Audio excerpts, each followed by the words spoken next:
The crystal chandelier cast prismatic rainbows across my sister Emma's marble foyer as I stood clutching a gas station bouquet, watching my family celebrate without me.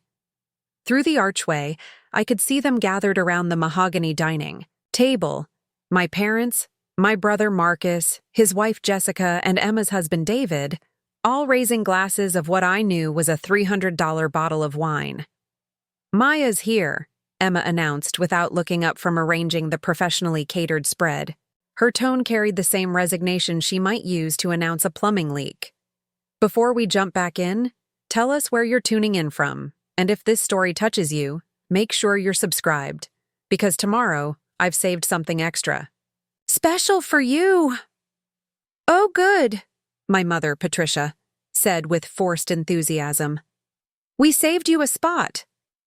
The spot in question was a plastic folding chair squeezed between the antique dining chairs, a visual reminder of my place in the family hierarchy. I'd grown accustomed to these subtle degradations over the past 3 years, ever since I'd lost my marketing job and struggled to find steady employment.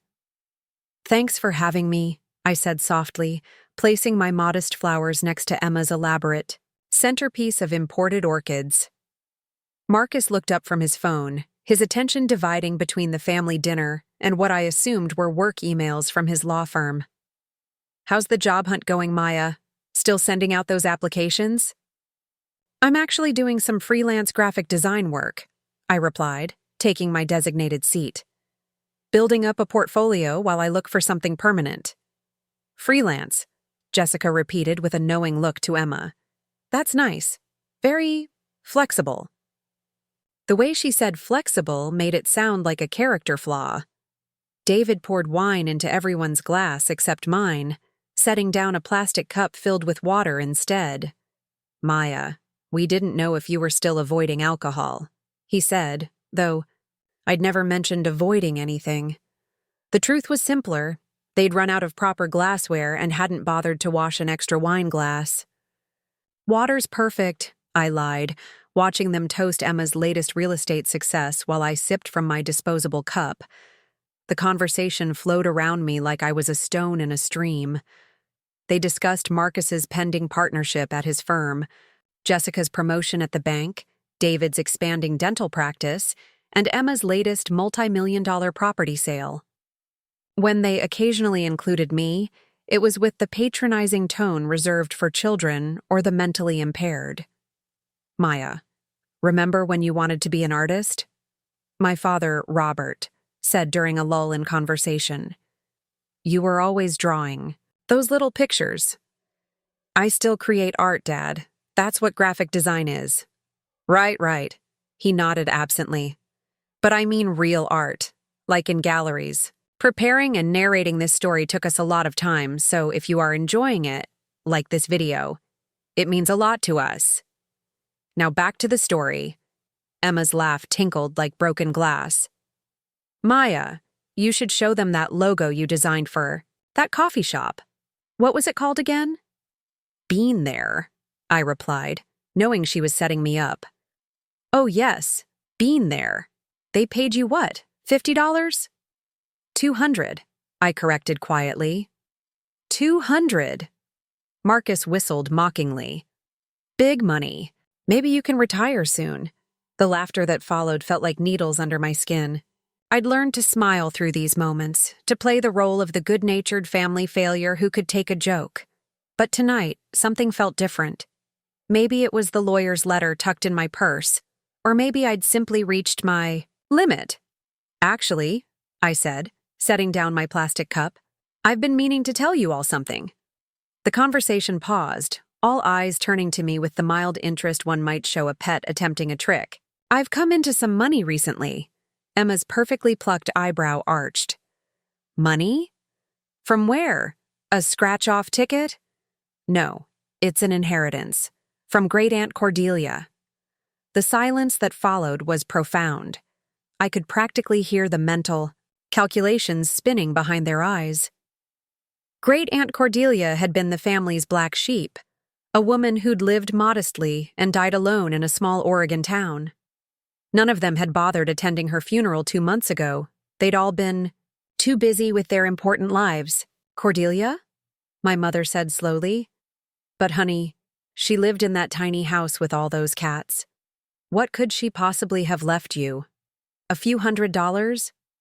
I reached into my purse and withdrew the letter from the law firm of Henderson Walsh and Associates.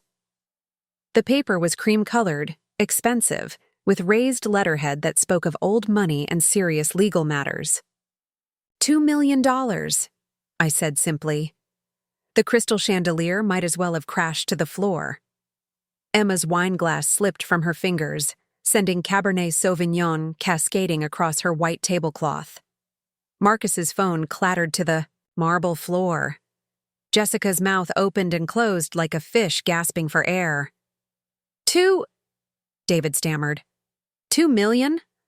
I nodded, unfolding the letter. Apparently, Cordelia had been investing in tech stocks since the 1980s. She lived modestly, but accumulated quite a portfolio over the decades.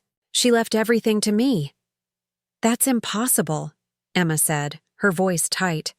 We would have known. Someone would have mentioned. Cordelia was always private about her finances, I continued, reading from the letter. According to this, she specifically chose me because, and I quote, Maya is the only one who visited me without wanting something in return. This was true. While the rest of the family had written off Cordelia as the eccentric cat lady, I'd made a point of visiting her during my unemployment periods. We'd shared tea and stories, and she'd always insisted on sending me home with Tupperware containers of homemade cookies. I'd thought she was just being kind.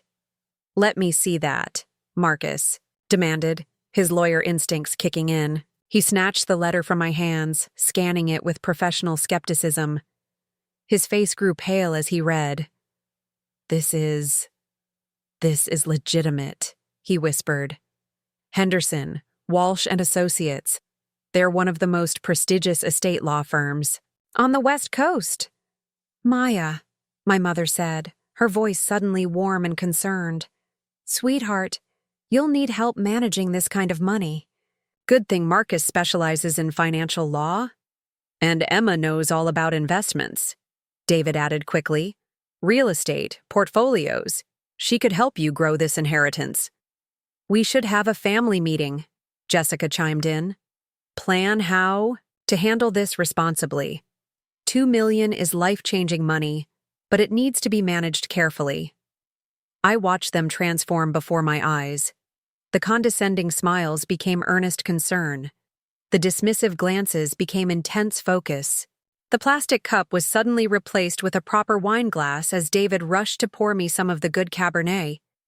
Actually, I said, standing up slowly, I've already made some decisions about the money. Oh? Emma's voice was carefully neutral, but I could see the dollar signs reflecting in her eyes. I've decided to take some time to travel, see the world, maybe invest in my art career. I paused, watching their faces. Cordelia's letter included a personal note. She said she hoped I'd use the money to pursue my dreams without worrying about what other people thought. Dreams are wonderful, my father said quickly, but you need to be practical. This kind of money could set you up for life if you handle it correctly. Which is why you need professional help, Marcus added. Family help. People you can trust.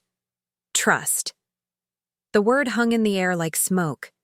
These were the same people who'd spent 3 years treating me like a charity case, who'd made me feel like a burden at every family gathering, who'd mocked my career choices and dismissed my aspirations. I appreciate the concern, I said, gathering my purse.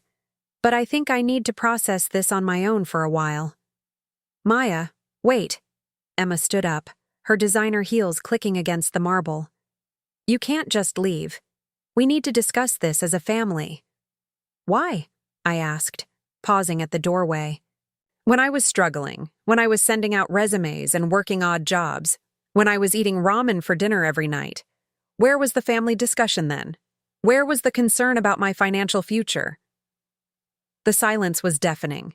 This is different, my mother said weakly. Yes, I agreed. It is different. Because now I have something you want, I walked toward the door, their protests following me like echoes in a canyon. Emma's voice rose above the others, calling after me with a desperation I'd never heard before. Maya, your family. We've always been here for you.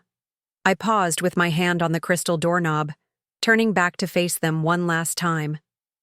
They stood in the archway of the dining room, these people who'd shaped my life and my insecurities, now looking at me with an expression I'd never seen before. Need. Have you? I asked quietly. Or have you just been here to remind me of everything? I wasn't?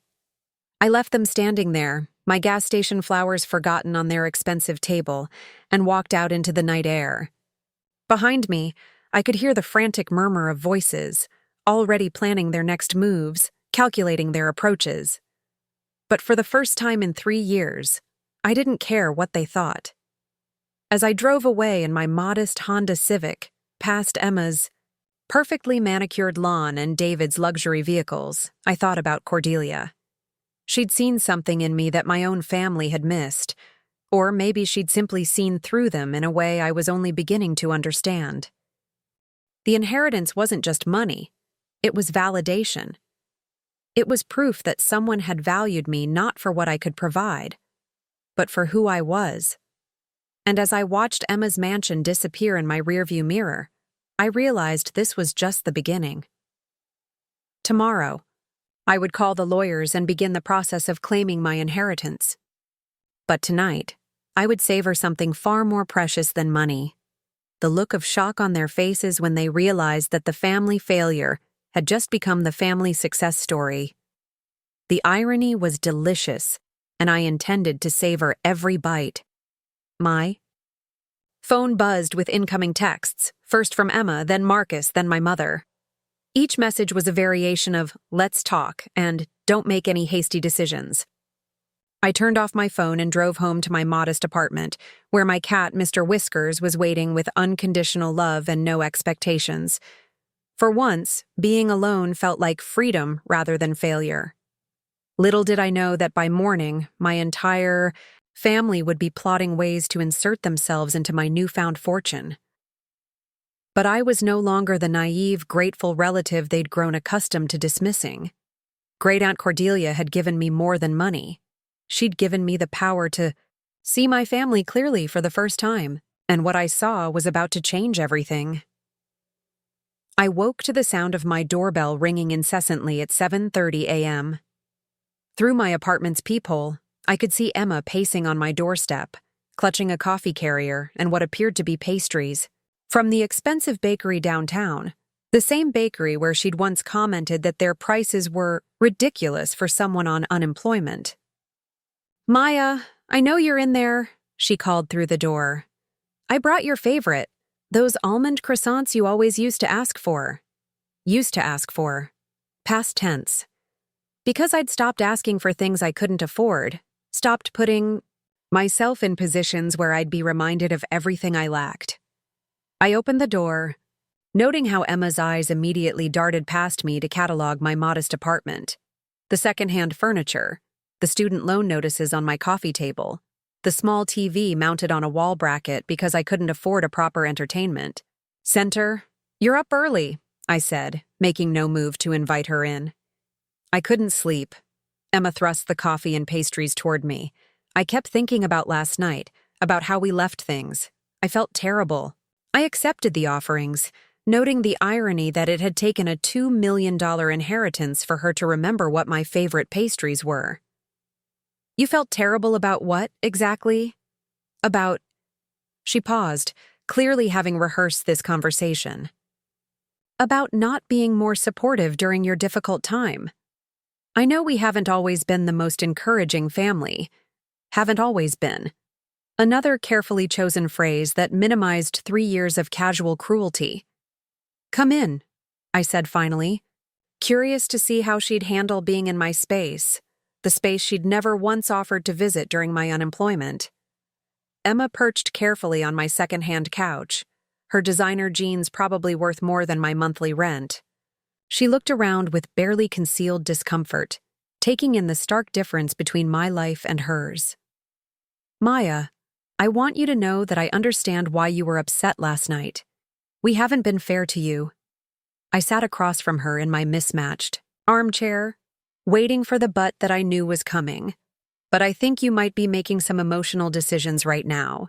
$2 million is an incredible responsibility, and you think I can't handle it. That's not what I'm saying. Emma leaned forward, her expression earnest. I'm saying that none of us can handle that kind of money alone. When David and I bought our house, we had financial advisors, lawyers, accountants. We had a team. You had family money, I corrected. David's dental practice was established with a loan from his father. Your real estate career took off because you started in Dad's old firm with his connections. You've never actually handled anything alone. Emma's perfectly applied makeup couldn't hide the flush creeping up her neck. That's exactly my point. We have resources, connections, experience. Why would you want to struggle through this alone when you have family who can help? My phone buzzed with a text from Marcus. Free for lunch today? Would love to discuss some investment opportunities that might interest you. I showed Emma the message. Investment opportunities. Interesting timing. He's trying to help. Emma said defensively. We all are. Where was this help when I was applying for jobs? When I was eating peanut butter sandwiches for dinner? When I couldn't afford to replace my broken laptop for 3 months? Maya. No, I'm genuinely curious. What changed between yesterday and today? What made you all suddenly realize I needed help? Emma opened her mouth, then closed it, clearly struggling with how to answer without sounding entirely mercenary. Look, she said finally. Maybe we weren't as attentive as we should have been, but that doesn't mean you should shut us out now. We're still family. Family. The word that had been used to justify years of dismissiveness, now being wielded to claim a piece of my inheritance. My doorbell rang again. Through the peephole, I could see my mother standing in the hallway, holding what appeared to be a homemade casserole. Mom's here, I announced. Emma's relief was palpable. Oh, good. I asked her to come. I thought we could all talk together. Of course she had. The coordinated assault was beginning. I opened the door to find my mother, Patricia, wearing her concerned parent expression, the same one she'd used when I was 16 and caught sneaking out. Darling, she said, sweeping into my apartment with the casserole. I made your favorite, tuna noodle casserole. I know you probably haven't been eating well. I hadn't eaten tuna noodle casserole since I was 12, but I accepted the dish, without comment, adding it to the growing collection of peace offerings. We need to talk about this inheritance situation, my mother said, settling beside Emma on the couch. As a family. Situation, I repeated. Is that what we're calling it? Maya, honey, you're clearly overwhelmed. That's understandable. But you can't just disappear with $2 million without discussing it with people who care about you. People who care about me, I said slowly. Or people who care about my money? The silence that followed was telling.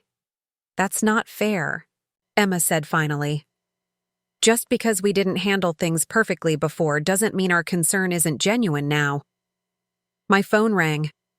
Marcus's name flashed on the screen. He's been calling all morning, my mother said.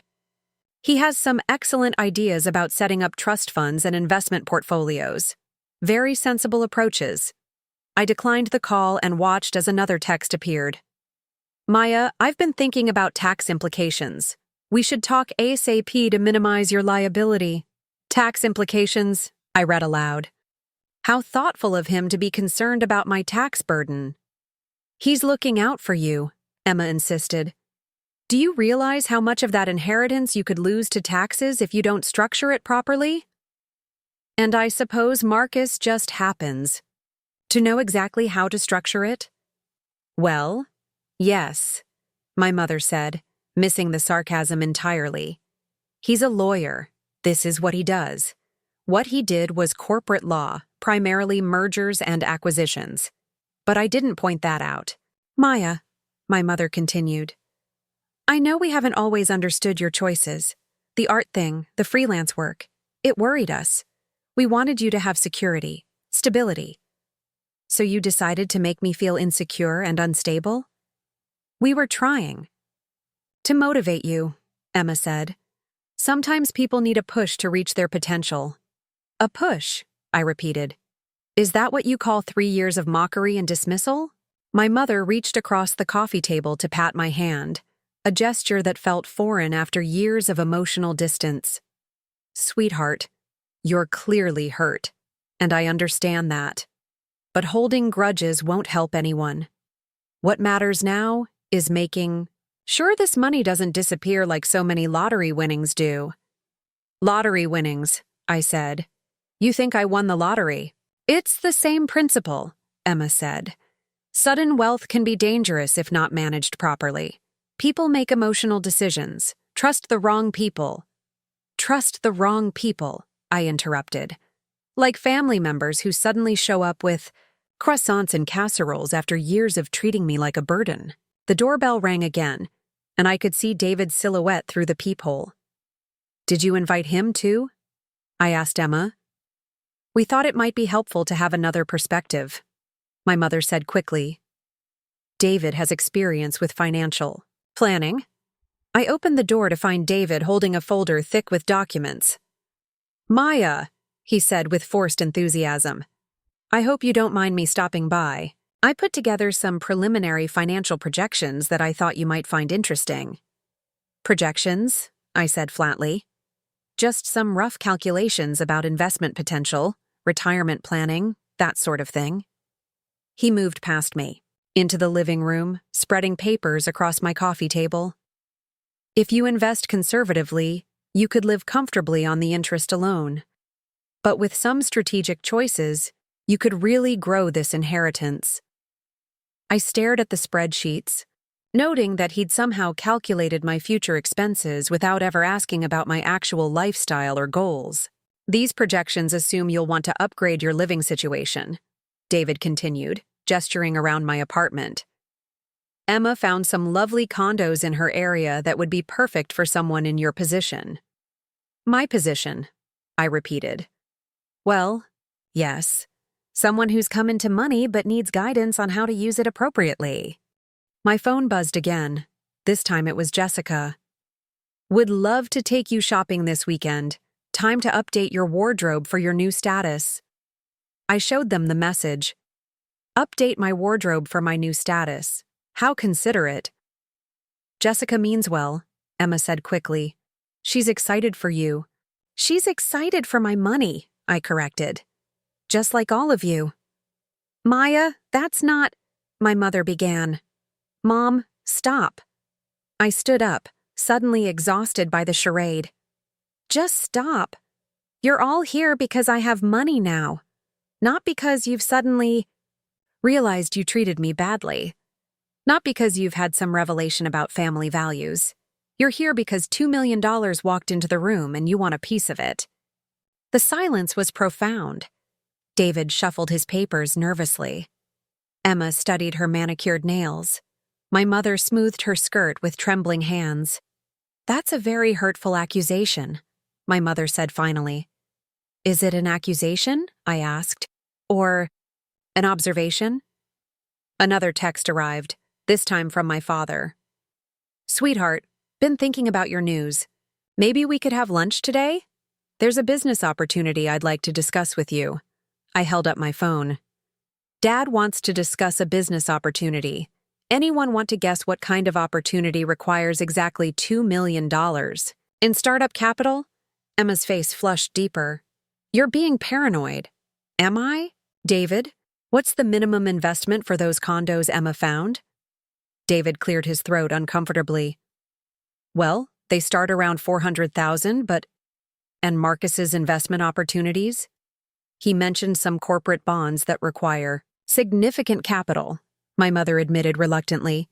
And Jessica's shopping trip? She thought you might want to refresh your image, Emma said weakly. I walked to my window, looking out at the modest neighborhood I'd called home for 2 years. Down the street, I could see Mrs. Chen tending her garden, The same woman who'd brought me soup when I had the flu last winter without expecting anything in return. Across the parking lot, Jake the college student was washing his ancient Honda, the same car he'd lent me when mine broke down last month. These were the people who'd shown me kindness when I had nothing to offer them. "I want you all to leave," I said quietly. "Maya," Emma started. "Now." I turned to face them. "Take your croissants and your casserole and your financial projections and leave." "You're making a mistake," David said, gathering his papers. "You need professional help with this kind of money." "You're right," I agreed. "I do need professional help. From professionals I hire myself, not from family members who see dollar signs when they look at me." As they filed toward the door, my mother paused, her hand on the doorframe. "Maya, we love you." "This money doesn't change that, doesn't it?" I asked. "Because it seems to have changed everything else." After they left, I sat in my quiet apartment, surrounded by their abandoned peace offerings. My phone continued buzzing with messages. Family members who hadn't contacted me in months suddenly wanting to catch up and discuss my future. I turned off my phone and called Henderson, Walsh & Associates from my landline. "Ms. Martinez," the receptionist said warmly, "Mr. Henderson has been expecting your call. How may I help you?" "I'd like to schedule an appointment," I said. "And I'd like to know about hiring additional legal counsel. I have a feeling I'm going to need protection from more than just taxes." As I hung up, I realized that Cordelia's inheritance had given me more than financial freedom. It had given me clarity. For the first time in my adult life, I could see my family's true motivations without the fog of my own desperate need for their approval. The game was just beginning, and I was no longer playing by their rules. 3 weeks later, I sat in the mahogany-paneled office of Henderson, Walsh & Associates, signing the final documents that would transfer Great-Aunt Cordelia's inheritance into my name. Mr. Henderson, a distinguished man in his 60s, slid a leather portfolio across his desk. "Congratulations, Ms. Martinez. The funds are now officially yours, along with this." Inside the portfolio was a sealed letter bearing my name in Cordelia's familiar handwriting. My hands trembled slightly as I opened it. "My dearest Maya, if you're reading this, then my suspicions about your family have proven correct. I imagine they've already begun circling like vultures, haven't they? Don't blame them entirely. Money has a way of revealing people's true nature. I chose you not just because you visited me without wanting anything, but because you listened. You saw me as a person, not as the family oddity. In our conversations, I heard your dreams, your struggles, and most importantly, your integrity. The money is yours to do with as you wish, but I have one request. Don't let them diminish you again. You have a light in you that they've tried to extinguish. Use this inheritance to fan that flame. There's something else. I've been watching your family for years. I have documentation of their behavior, their treatment of you, their casual cruelties. It's all in the safe deposit box, key, enclosed. Use it if you need to protect yourself. Go live your life, my dear girl. Create your art. Travel the world. Fall in love with someone who sees your worth. And remember, the best revenge against those who underestimate you is a life well lived. All my love, Aunt Cordelia P.S. I left a small surprise for the others. In my will, Mr. Henderson will explain. I looked up at the lawyer, who was smiling knowingly. Your great-aunt was quite thorough in her planning, he said. She left specific bequests for each family member. Bequests? $1 each, with very detailed explanations of why they received exactly that amount. He handed me a copy of the will's addendum. She was quite articulate about their behavior over the years. I read through Cordelia's final messages to my family, each one a surgical strike of truth. To Emma, $1, as you once told Maya that freelance design work was not real money. Perhaps you'll understand the irony. To Marcus, $1, the approximate value of the legal advice you never offered your struggling sister. To Jessica, $1, enough for you to buy the empathy you so clearly lack. To David, $1, since you seem to believe Maya's worth can be measured in financial projections. To Patricia and Robert, $1 each, for forgetting that a parent's love should not be conditional on their child's bank account. Mr. Henderson cleared his throat. There's more. She's arranged for these portions of the will to be read aloud at a family meeting, which she's requested you organize. She felt they deserved to hear her final thoughts. The following Saturday, I stood in Emma's living room, the same room where this had all begun a month ago. The family was assembled again, but the dynamic had shifted dramatically. They sat stiffly, barely concealing their desperation after weeks of my silence. Thank you all for coming, I began, holding Cordelia's letter. I thought you should hear what Great Aunt Cordelia really thought about our family. Maya, my mother interrupted. Whatever she wrote, you have to understand she was elderly, probably confused. She was sharper than any of us. I cut her off. She saw everything clearly, including how you all treated me. I began reading Cordelia's bequests aloud. With each word, I watched their faces transform from hopeful anticipation to shock to humiliation. Marcus actually flinched when I read his portion. Emma's perfect composure cracked entirely. This is ridiculous, she said when I finished. A vindictive old woman trying to cause trouble from beyond the grave. Is it vindictive? I asked. Or accurate? David shifted uncomfortably. Maya, we came here hoping to reconcile, to move forward, as a family. Move forward, I repeated. Interesting choice of words, because for the past month, you've all been moving toward my bank account. I pulled out my phone and began reading their recent messages aloud. Marcus, found a great investment property that would be perfect for us to go in on together. Jessica, I saw the perfect car for you. Only $80,000, practically a steal. Dad, that business opportunity I mentioned? I've got the paperwork ready. Emma, David and I have been thinking, you really should move closer to family. I found a house that would be perfect, and we could help with the down payment. With each message, their shame deepened. But it was my mother's text that delivered the final blow. Sweetheart, I hope you'll consider helping Emma with her mortgage. Families should take care of each other. The silence was deafening. Emma's mortgage? I looked at my sister.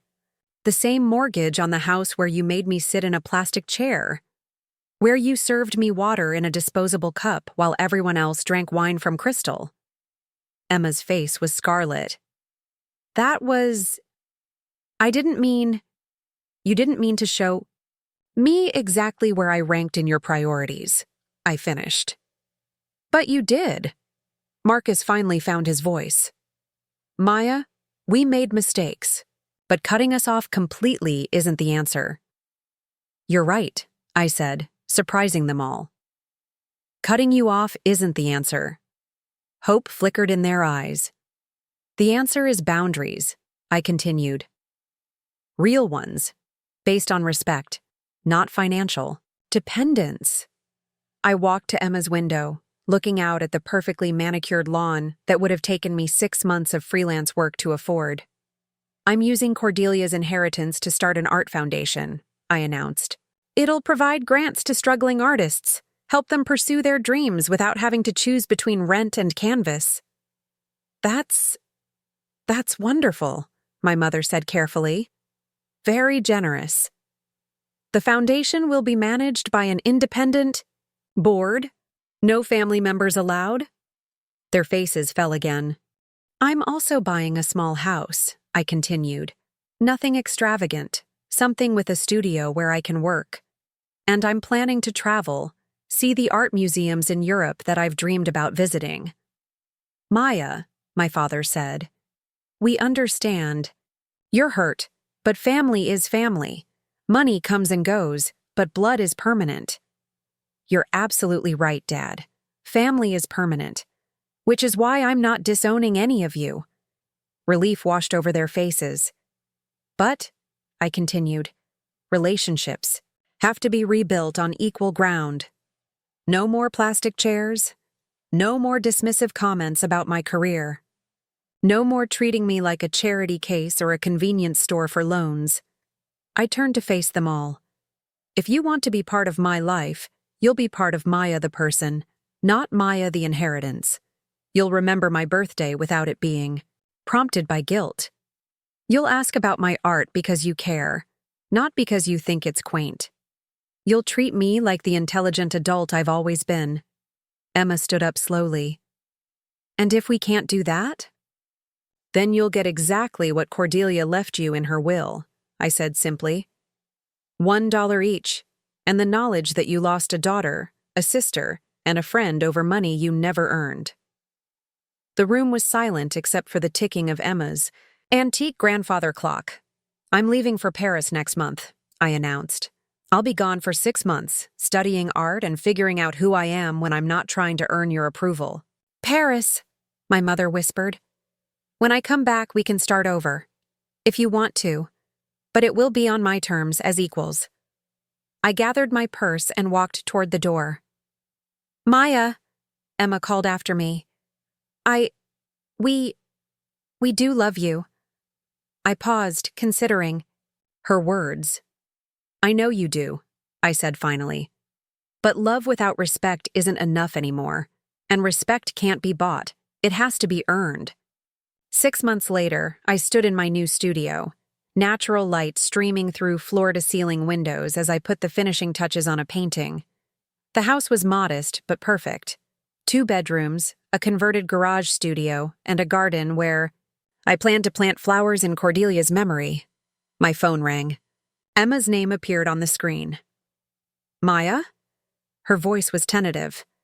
I know you're probably busy, but I wanted to call. I've been going to therapy. Therapy? About family dynamics, about how we treated you.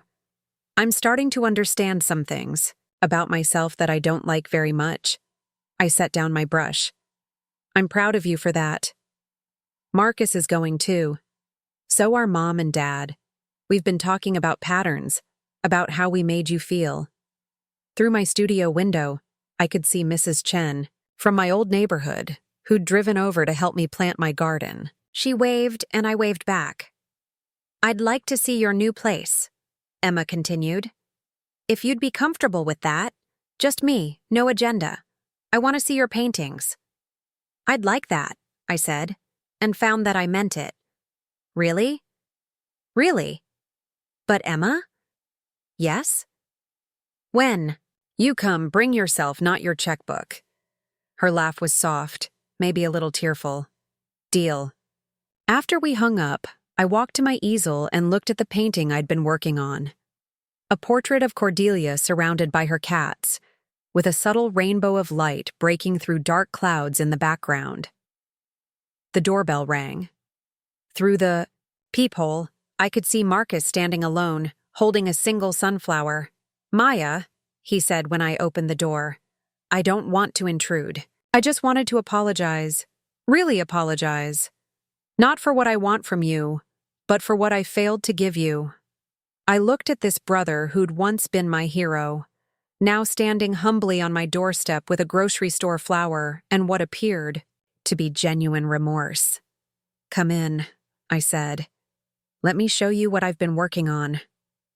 As we walked toward my studio, Marcus paused at a photo on my mantel, Cordelia and me at her kitchen table, sharing tea and stories. She was right about us. Wasn't she? He said quietly. She was right about everything, I replied. But she was also right about second chances. 6 months later, my art foundation had awarded its first grants. 12 struggling artists now had the financial freedom to pursue their dreams without choosing between creativity and survival. I'd received hundreds of applications, each one a story of talent held back by circumstances beyond their control. Emma had started visiting regularly, and our conversations had evolved from surface pleasantries to real discussions about art, life, and family dynamics. She'd even bought one of my paintings. Not because I needed the money, but because she genuinely loved it.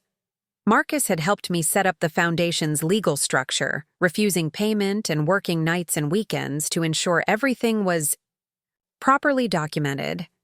He'd become genuinely interested in my work, asking thoughtful questions about my artistic process.